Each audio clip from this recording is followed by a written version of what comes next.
Fellas, you ever look at a woman and feel like, man, she's different now.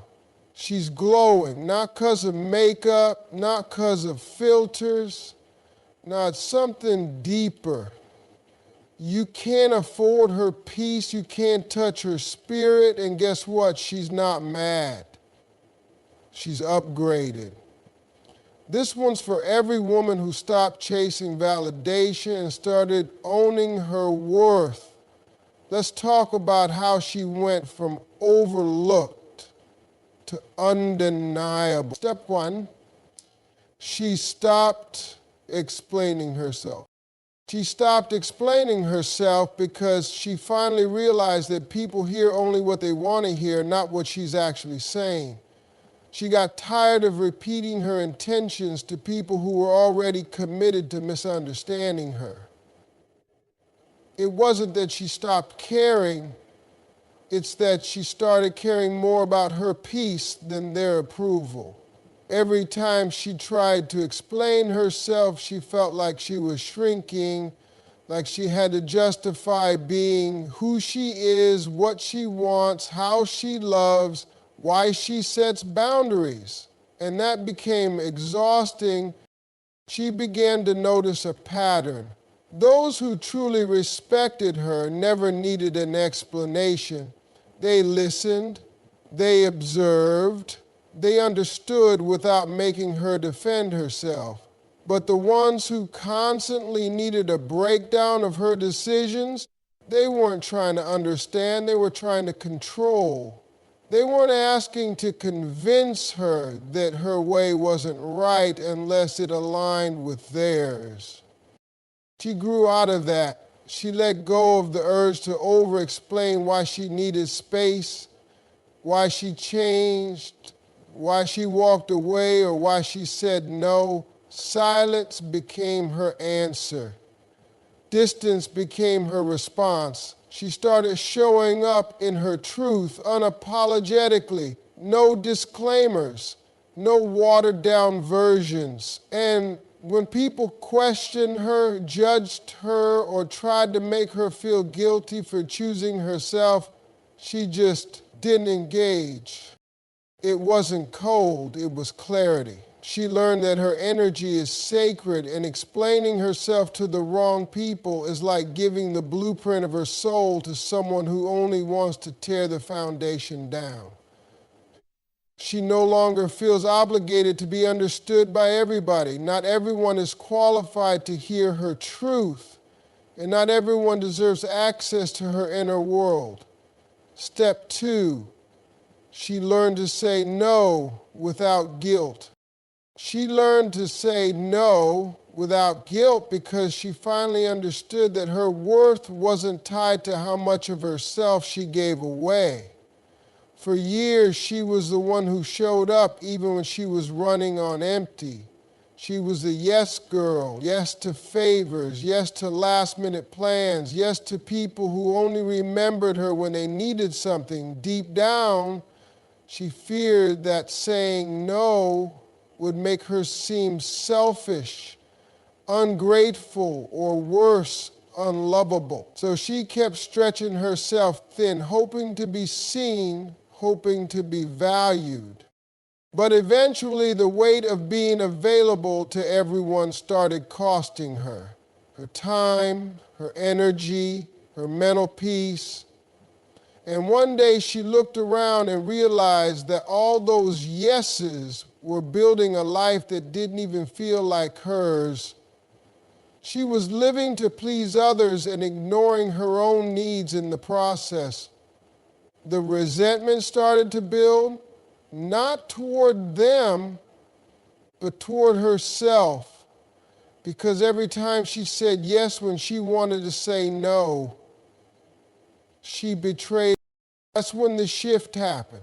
Slowly, she began choosing herself. It wasn't loud or dramatic, it was subtle. She started saying no to conversations that drained her, to invitations that didn't align with her spirit, to people who only remembered her when it was convenient. And at first, the guilt tried to creep in. That old voice in her head whispered things like, You're being too harsh, or you'll be disappointed. But she stood her ground, because what she came to understand is that her peace matters more than their temporary satisfaction. She doesn't owe anyone access to her time or energy just because they asked for it. Her no is an act of rebellion. It's an act of self-respect. It's her way of choosing rest over burnout, purpose over pressure. And when people push back or try to guilt her for protecting herself, she doesn't bend anymore. She doesn't over-explain, doesn't second-guess. She knows that the right ones will respect her no just as much as they'd celebrate her yes. Step 3, she healed the parts nobody clapped for. She healed the parts nobody clapped for. The quiet wounds, the invisible battles, the silent breakdowns behind closed doors. These weren't the moments people posted about, praised, or even noticed. These were the parts of her that carried the weight of unspoken pain, unprocessed grief, and years of trying to be strong for everyone else. She wasn't healing in the spotlight. She was healing in the dark with no applause, no recognition, and no one telling her you're doing great. There were days when just getting out of bed felt like a victory, but no one saw that. There were nights she cried herself to sleep, wrestling with old stories, past traumas, childhood wounds, and heartbreaks she never told anyone about. People saw the smile, the work ethic, the resilience, but they didn't see the cost. They didn't see how hard she had to fight to keep showing up. How many times she bit her tongue instead of defending herself. How often she chose peace over proving a point. She had to become her own cheerleader. She had to sit with her pain without rushing to fix it or bury it. She started asking herself questions no one ever asked her. How do I feel today? What do I need right now? What am I still holding on to that's hurting me? She stopped blaming others and started taking accountability, not because it was her fault, but because healing is her responsibility. And the thing is, she didn't post about it. She didn't make it a performance. Her healing was sacred. It was messy. It was personal.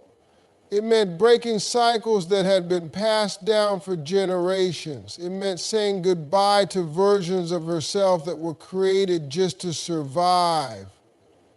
It meant forgiving people who would never say sorry, letting go of the need for closure and finding peace in her own answers. Nobody clapped for her when she chose solitude over chaos, when she turned inward instead of lashing out, when she faced her own reflection and decided to stop running. There were no trophies for choosing therapy, meditation, prayer, or stillness. No medals for releasing bitterness and choosing softness again. But she did it anyway, piece by piece. Day by day, with trembling hands and a tired heart. Step 4, she elevated her circle. She elevated her circle because she realized that who she surrounded herself with was either fueling her growth or feeding her doubt. There came a point in her journey where she could no longer ignore the energy around her, the conversations that drained her, the friendships that felt one-sided, the people who only celebrated her when she was small, never when she started expanding. She began to see that not everyone clapping is clapping out of love, and not everyone close to you is close with good intentions. She started paying attention to how she felt after certain interactions. Did she feel inspired or insecure? Empowered or empty, supported or silently judged? And that awareness hit her like a wave. She had been shrinking to fit into places she had outgrown. laughing at jokes that didn't align with her spirit. So she began to shift, gently at first, then boldly. She pulled back from conversations that revolved around gossip and negativity. She no longer entertained people who were comfortable staying stuck. She wanted more and more, required a different environment. She didn't make a big announcement or cut people off in dramatic fashion. She just started choosing better. She started sitting at tables where healing, ambition, honesty, and vulnerability were welcome. She gravitated toward women and men who weren't threatened by her power, but reminded her of it. People who didn't need her to dim her light in order to feel seen. People who corrected her with love, challenged her with kindness, and spoke life into her even when it was uncomfortable.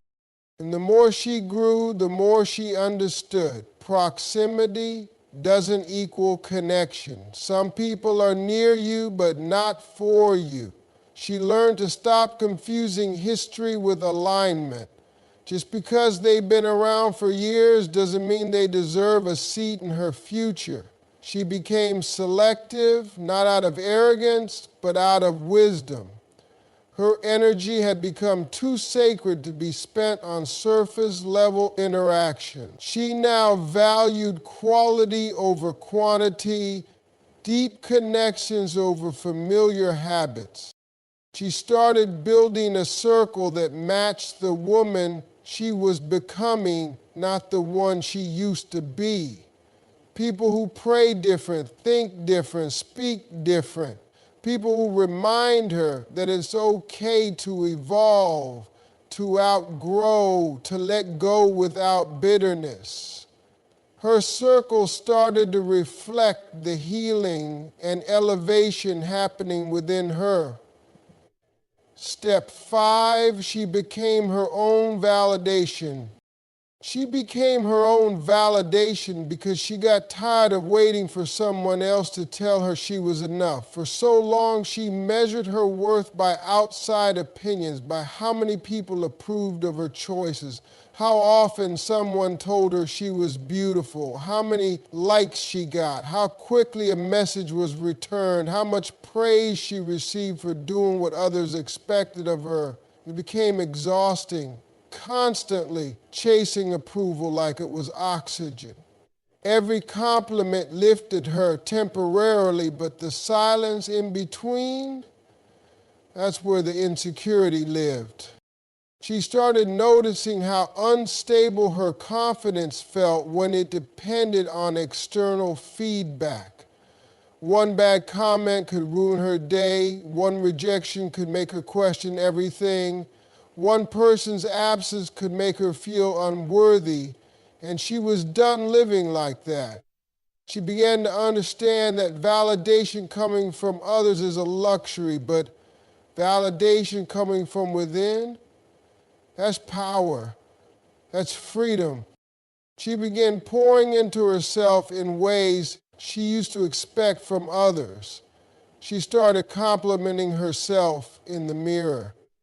She celebrated her small wins, even when nobody else noticed. She gave herself credit for trying, for healing, for continuing to grow when it would have been easier to give up. She stopped basing her value on her relationship status, her job title, her appearance, or her popularity. Instead, she asked herself, am I proud of who I'm becoming? And that answer became her compass. She no longer needed a room full of applause to believe in her own magic. She found peace in solitude, not loneliness. She found clarity in her quiet moments, not chaos. She began to trust her intuition over people's opinions. She gave herself permission to feel beautiful without a filter, to feel accomplished without a promotion, to feel whole without a partner. That shift didn't happen overnight. It came from unlearning years of conditioning, from sitting with her insecurities, from realizing that confidence isn't something you wait for, it's something you build. And as she kept choosing herself, something changed. She no longer looked outward for reassurance every time she made a move. She stopped second-guessing her voice in rooms that tried to silence her. She didn't need to be picked, chosen, or praised to feel powerful. She started showing up not to prove anything, but because she believed in herself enough to take up space, speak her truth, and walk away from anything that made her question her own worth. Step 6, she charges premium for her presence. She charges premium for her presence because she finally understood that access to her is a privilege, not a right. She spent too many years giving herself away freely, her time, her energy, her emotional labor, thinking it made her kind, thinking it made her valuable. But what it really did was leave her depleted. People got used to her being available without ever asking how she was really doing. They got comfortable taking from her while offering very little in return. And she realized that if she didn't set the value for her presence, someone else would always try to discount it. So she stopped showing up for people who only called when they needed something. She stopped overcommitting to situations that didn't pour back into her. She used to think that being everything to everyone was a sign of love, but now she sees it was a sign of neglect, self-neglect. She started putting herself first without apologizing. Her boundaries got sharper. Her standards got higher, her time became more intentional. She no longer entertains half-effort, inconsistent energy, or surface-level connections. If you want her attention now, you need to come correct. You need to bring honesty, effort, and presence, not excuses. She's not impressed by status, money, or charm. She's looking for authenticity, peace, and consistency. And if you can't bring that, you don't get access. She's not the woman you get on demand anymore. She doesn't move out of guilt or obligation. She values her peace too much to compromise it just to make someone else comfortable. Every text, every call, every moment of her time now goes through a filter. Does this serve my growth? Does this add to my life or just take from it? If the answer is no, then she's out. And not because she's cold, but because she's clear. Her presence carries weight now. Not because she's trying to prove something, but because she's done settling. She knows what she brings to the table: wisdom, compassion, resilience, depth. She's not interested in casual energy or temporary attention. If you want to be in her world, you have to invest, you have to show up, you have to earn it. Now listen, she didn't wake up one day and magically become this woman. She built herself through pain, through lessons, through letting go of what no longer served her. She stopped begging, stopped chasing, stopped proving. She rose. And now her energy walks into the room before she does. She's not bitter, she's better. Not hard, just healed. And if you want to sit at her table now, you got to come with something real, because her time ain't cheap, her peace ain't for sale, and her love, that's royalty. She's not who she used to be. She's who she was always meant to become. Her energy got expensive, and rightfully so.